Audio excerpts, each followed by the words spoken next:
తండ్రి నాయన ఇంతవరకు అయినా నీ యొక్క శిలువ యాగములో తండ్రి నాయన మరి కలిగినటువంటి మాటలు తండ్రి నాయన మేము విని ఉన్నాం ప్రభా. అయా ఆఖరిగా తండ్రి నాయన ఏ యోగ్యత తండ్రి నాయన నాలో లేదు ప్రభు. అయా తండ్రి నాయన నీవే హృదయాలను తండ్రి నాయన తాకు ప్రభు. అయా తండ్రి నాయన మమ్మల్ని తండ్రి నాయన సిద్ధపరచుము. అయా నాయన నీ వాక్యముకు తండ్రి నాయన లోబడటకు నేను సహాయం చేయడానికి వాళ్ళు చేసి అయా తండ్రి నాయన నీ నామమును తండ్రి నాయన హెచ్చించటకు నీవు ఆయన పలికినటువంటి 7వ మాటగా తండ్రి నాయన నీవే ఆయన మాతో నాతో మాట్లాడమని యేసునామములో ప్రార్థించి వేడుచున్నాము తండ్రి. అయితే ముందుగా మనం చూసినటువంటి అన్ని మాటల కల్లా 7వ మాటగా మరి ఆఖరిదిగా మరి దేవుడు మనతో ఏమని మాట్లాడాలని దేవుడు నిశ్చయించినటువంటి మరి ఈ మాట లూకా సువార్త 23:46 మనం చూస్తాం. తండ్రి నీ చేతికి నా ఆత్మను అప్పగించుకుంటున్నాను అని యేసు పలికినటువంటి చివరి మాటగా మనం చూసాం. అయితే మరి అనేక మంది అనేక రకాలుగా అనేక దినాలుగా అనేక సంవత్సరాలుగా మరి డికాడ్స్ నుంచి మరి దేవునిలో ఏ పాపమైనా ఉన్నదా అని ఎంతో మంది ఎన్నో రకాలుగా పరిశోధనలు చేసినటువంటి తరుణాలు మనం చూసి ఉన్నాం. అయితే ఎవరు కూడా మరి యేసు ప్రభు వారి కోసం ఎవరు మాట్లాడడానికి సాహసించడానికి ఎవరు లేరు. ఈవెన్ కొంతమంది ఏఐతో కూడా మాట్లాడినటువంటి సందర్భాలు కొన్ని ఈ దినాల్లో ఉన్నాయి. అయితే ఇంత మనం ఇన్ని సంవత్సరాలుగా మనం ఏమనుకుంటున్నాం యేసుక్రీస్తు కోసం? అయితే మన జీవితాలు నిజంగా అలా ఉన్నాయా? ఎందుకంటే దేవుడు కోరేది నా త్యాగము ద్వారా మీరు ఈ లోకానికి మాదిరికరంగా ఉండాలి అని దేవుడు ఇచ్చినటువంటి మొట్టమొదటి మనము ఎంతో భయంగా మన యొక్క తలంపులు కాక మన యొక్క ఉద్దేశాలు కాక దేవుని యొక్క ప్రేమను మనం ఇతరుల పట్ల చూపించాలని దేవుడు ఎంతగానో మనకు మాదిరికరంగా, అందుకనే ఇందాక మనం మాటలన్నిటిలో కూడా నీ చేతిలో ఒక వస్త్రం ఉంటే, అంటే నీ దగ్గర 2 అంగీలు ఉంటే ఒకటి ఇమ్మని, ఆహారం తినే దాంట్లో నీకు కొదువుగా ఇతరుల పట్ల ఎవరైతే నువ్వు చూసి ఉన్నావో అది వారికి ఇవ్వమని దేవుడు ఎంతగానో చెప్పాడు. అయితే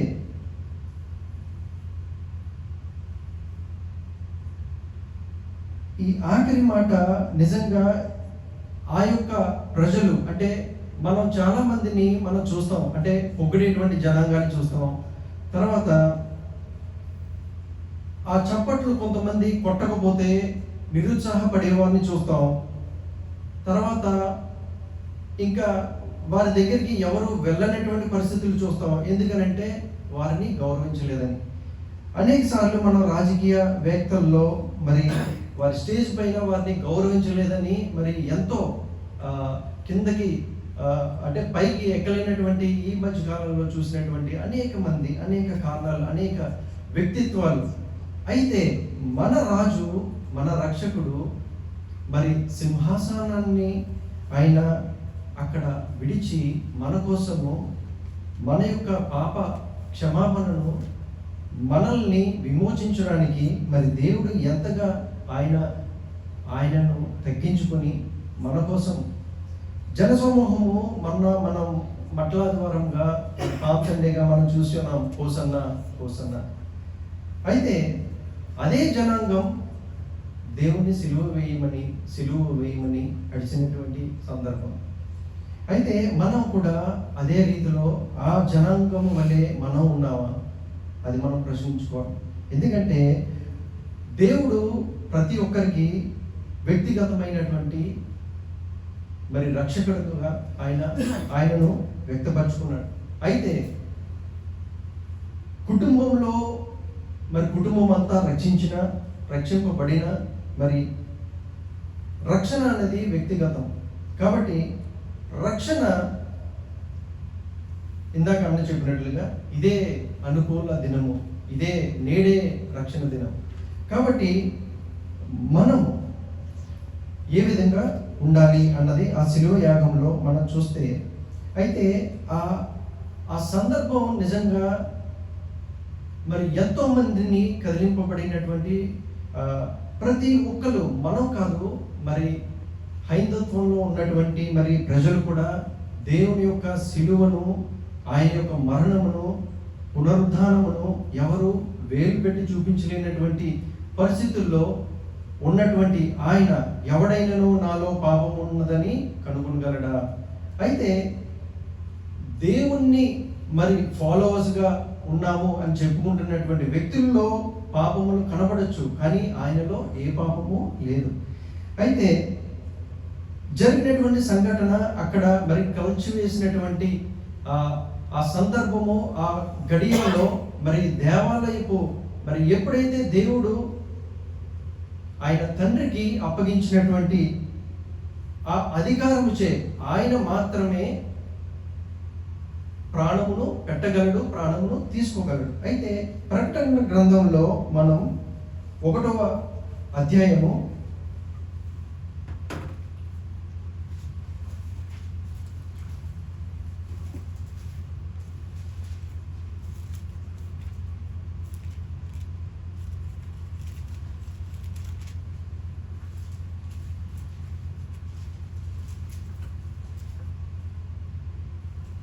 18వ వచనం మనం చదువుకుందాం. నేను మొదటి వాడను, కడపటి వాడను, జీవించి వాడను, మృతుడనైతిని గాని ఇదిగో యుగ యుగములు సజీవుడై ఉన్నాను. అయితే మనం అనేక ప్రవచనాలు మరియు ముందుగా అంటే దేవుని యొక్క రాకడ, అంటే దేవుని యొక్క పుట్టుక మునుపు మరి యెషయా గ్రంథంలోనూ అనేక ప్రవక్తలు మాట్లాడినటువంటి మాటలు మరి నెరవేర్పుని చూసాం. తర్వాత ఎలా మరణించబోతాడో చూసాం, ఎలా మరణించి తిరిగి లేస్తాడో మనం చూస్తాం. అయితే ఆయన మొదటి వాడును, కడపటి వాడును ఆయనే. కాబట్టి మనము ఎవరికి భయపడుతున్నాం అన్నది మనం జ్ఞాపకం చేసుకోవాలి. అయితే తండ్రితో మన యొక్క సందర్భం, మన యొక్క సంబంధం ఎలా ఉన్నది అని నిజంగా మనం ఒక కొన్ని క్షణాల్లో మన యొక్క క్యారెక్టర్స్ని మన ఫ్యామిలీలో మనం నిక్షేపించుకుని మనం చూసినట్లయితే, రోజు మాట్లాడేటువంటి వ్యక్తి లేకపోతే మనం ఎలా ఉంటాం? సో ఎవరు కూడా ఉండలేనటువంటి పరిస్థితి. అయితే నిజంగా దేవుడు మాట్లాడినటువంటి మాటలు, ఆయన ఒక్కగానొక్క కుమారుడు మన కోసము ఈ లోకములకు పంపించను. అయితే అనేక మార్లు ఆయన నిజంగా కొన్నిసార్లు ధ్యానించినప్పుడు దేవుడు ప్రార్థనలో మాత్రమే తండ్రితో మాట్లాడినటువంటి సందర్భాలు. ఎందుకు ఆ మాటల అని నిజంగా విన్సెంట్ ఇందాక చెప్పాడు, ఇది ఎంతో భారమైనటువంటి నిజంగా అంశము. అయితే దేవుడు అనేక విషయాలు అనేక మందితో మనకి వెల్లడిపరిచేటువంటి స్థితి ఎలా అంటే, ఆయన ఉన్నటువంటి సంబంధం ఆయనతో తండ్రితో ఉందన్నటువంటి సందర్భం. మరి శిష్యులు కూడా మరి ఆయనతో పాటే ఉన్నటువంటి శిష్యులు మరి ప్రార్థించలేనటువంటి పరిస్థితి. అయితే అంతవరకు ఎందుకనంటే దేవునికి తెలుసు దేవుడు మరి ఈ లోకానికి ఎలా వచ్చారో అన్నది. అయితే ఈయనకు ఉన్నటువంటి సందర్భం ప్రతి రోజు మరి దేవుడితో మాట్లాడినటువంటి సందర్భం. అయితే కొండ మీద మరి ఆయన చిందించినటువంటి రక్తమును చూసాం, చెమటగా చిందించినటువంటి రక్తమును చూసాం. అయితే ఆఖరిదిగా కూడా మరి ఆయన శిలువలో మరి మరణించినటువంటి. అయితే బాధాకరమైనటువంటి విషయం ఏమిటంటే, మనం ఎంతో హెల్ప్ చేసినటువంటి పీపుల్స్ ఉంటారు, తర్వాత అనేక మందిని మనం చూసి ఉంటాం. అయితే మనకి ఉన్నటువంటి శ్రమ దినమున లేకపోతే మనకి అవసరతల్లో మరి ఎవరు మరి మనతో ఉండనటువంటి పరిస్థితులు. అయితే ఆ సమయంలో మనం అనుకుంటాం, అరే మొన్నే వాళ్ళకి మనం సహాయం చేసాం, కానీ ఈ రోజు నాకు అవసరం వచ్చినప్పుడు ఎవరు నా దగ్గరికి లేరే. అయితే దేవుడు ఎవరిపైన ఆధారపడేటువంటి వ్యక్తి కాదు. అయితే ఎందుకు మనం ఎలా చూడగలుగుతాం అంటే, మరి అన్ని సంవత్సరాలు మరి 3.5 సంవత్సరాలు దాదాపు ఆయన వెంబడి ఉన్నటువంటి, మరి మొన్న మనం చూసాం పలానా చోట పలానా వ్యక్తి ఆ గాడిద పిల్లను కట్టి ఉంటుంది అని దేవుడికి ఎలా తెలుసు? ఆ వ్యక్తిత్వం మరి శిష్యులు చూసినటువంటి సందర్భం అన్ని చూసినప్పటికీ మరి 5,000 రొట్టెలు 2,000 చేపలుగా మరి దేవుడు పంచినటువంటి ఆ సందర్భం అనేక అద్భుతాలు మరి చూశారు, కానీ ఆఖరి సమయంలో మాత్రం ఆయన దగ్గరకు చేరనేలేదు. అయితే అది ప్రాణభయమా మరి దేవుని ప్రణాళిక అన్నది మనం చూసినట్లయితే దేవుడు మరి నిజంగా ఇచ్చినటువంటి అనేక అనేక అనేక మందికి మరి ఆయన ఎప్పుడు కూడా వారి కొరకు వారు ఇలా చేశారు, నా కోసం ఎవరు రాలేదని చింతించలేదు. అయితే కానీ దేవుడు ఇచ్చేటువంటి ఒక్క మాట మరి ఎంతో మంది ఆ సమయంలో రొమ్ము కొట్టుకుంటూ మరి వారు ఏడుస్తూ ఉన్నప్పుడు మరి కుమార్తెలారా నా కోసం కాదు మీ బిడ్డల కోసము మీరు ఏడవండి అని ఆయన ఇచ్చినటువంటి, అంటే ఆ సిలువలో కూడా మరి మరణించేటువంటి సమయంలో నా కోసము మరి ఆయన ఎంతగానో ఆయన చిందించినటువంటి బాధ వ్యక్తపరిచినటువంటి మాట. మరి శిష్యులు ఒక్కరు కూడా రాలేదు. అయితే అరిమతయి మరి ఇంకొక వ్యక్తిగా మరి మనం సీమోను కూడా మనం చూసాం. అయితే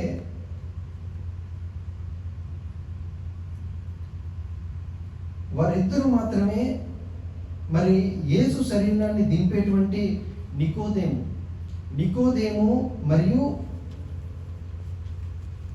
అది యోహాను గ్రంథంలో 19:39 ఒక్కసారి మనం చూద్దాం.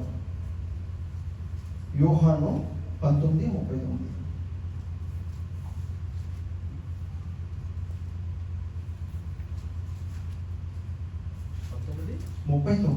మొదటి రాత్రి వేళ ఆయన ఎద్దకు వచ్చిన నికోదేము కూడా గోడముతో కలిపిన అగరు రమరమి 150 ఏళ్ల ఎత్తు తెచ్చాను. అంతటా వారు యేసు దేహం ఎత్తుకొని వచ్చి యూదులు పాతిపెట్టు మర్యాద చొప్పున ఆ సుగంధ ద్రవ్యములు దానికి పూసి నారబట్టి తృప్తిని.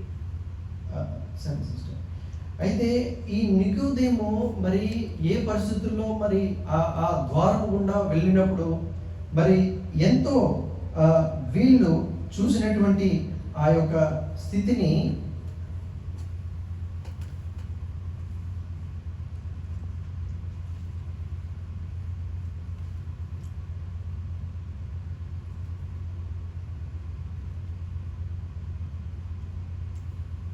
మరి క్షమించాలి, ముందుగా మనం మాట వెళ్ళాం. అయితే దేవుని యొక్క సిలువ భారం అంటే ఆ ప్రణాళికగా వెళ్తున్నటువంటి వ్యక్తుల్లో మరి ఒక వ్యక్తిని మరి తీసుకుని మరి యేసు యొక్క సిలువను మోయమని మరి వెళ్ళి మరి అంత బరువైనటువంటి సిలువ మరి ఆయన మోసుకుంటూ మరి కల్వారి సిలువ వరకు మరి గల్గొతా కొండపై వరకు మరి మోసుకొని వెళ్ళినటువంటి ఒక వ్యక్తిని మనం చూసాం కదా. మరి ఆ వ్యక్తి మరి ఏ సందర్భం లేనటువంటి ఏ సంబంధం లేనటువంటి వ్యక్తి. అయితే శిష్యుల్లో ఒక్కరు కూడా మరి ఆయన సిలువను ఎత్తుకుని వెళ్ళలేనటువంటి మరి ఆ సన్నివేశము, మరి అలాగే అన్య వ్యక్తి మరి దేవుణ్ణి యొక్క సిలువను మోసినటువంటి వ్యక్తి. మరి చరిత్ర చూసినట్లయితే మరి ఆ యొక్క వ్యక్తి కుటుంబము మరి ఎంతో ఉన్నతమైనటువంటి స్థానంలో ఉన్నదని మనం హిస్టారికల్గా మనం చూడగలుగుతాం. అయితే మరి దేవుడు మనకి ఇచ్చినటువంటి ఇంత గొప్ప మరి విలువైనటువంటి రక్షణను మరి మనం ఏ స్థితిలో మరి దేవుడు ఉండాలని మనల్ని మరి సిద్ధపరిచి మరి మనల్ని ఉద్దేశించి మరి ఉంచి ఉన్నాడు. అయితే ఆయన చివరిగా మరి ఆయనను మరి దేశమంతటా మరి ఎంతో మరి ఇక్కడ ఒక డ్రోన్ మరి కొడితేనే మరి ఒక ఇంత గొప్ప మనకి ఆ స్మోక్ కానీ తర్వాత అవి మనం చూస్తూ ఉంటాం.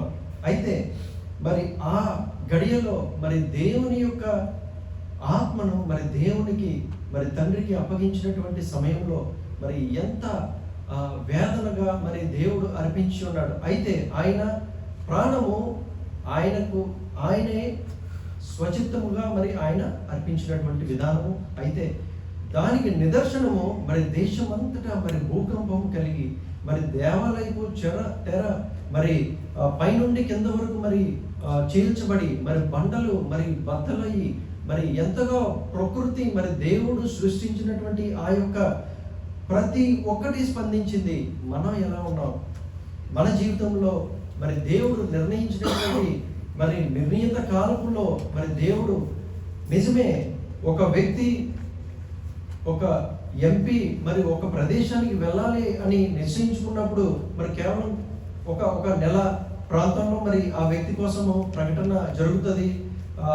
ఆ ప్రాంతం అంతా మరి భద్రత పరుస్తారు. మరి అలాగే ఒక పిఎం మరి ఒక దేశం నుండి ఇంకొక దేశంకి వెళ్తున్నాడు అని అంటే దాదాపు 5 నెలలు ముందుగా తెలుస్తుంది. మరి దేవుడు మరి సర్వలోకమును సృష్టించినటువంటి దేవుడు మరి రావాలి అని అంటే ఎన్ని సంవత్సరాలు, ఎన్ని వేల సంవత్సరాలు మరి అయినప్పటికీ ప్రభు యొక్క మాట అక్షరమైనను పొల్లైనను మరి అది మారదు అని దేవుని యొక్క వాక్యం చెప్తున్నది. అయితే మనము మరి ఆయన రాకడ కొరకు మరి ఎదురు చూసేవారంగా ఉన్నప్పటికీ మన యొక్క స్థితిగతులను దినదినము మన యొక్క ఆత్మీయత మరి ప్రతి ఒక్కరము మరి కోల్పోతున్నటువంటి పరిస్థితి.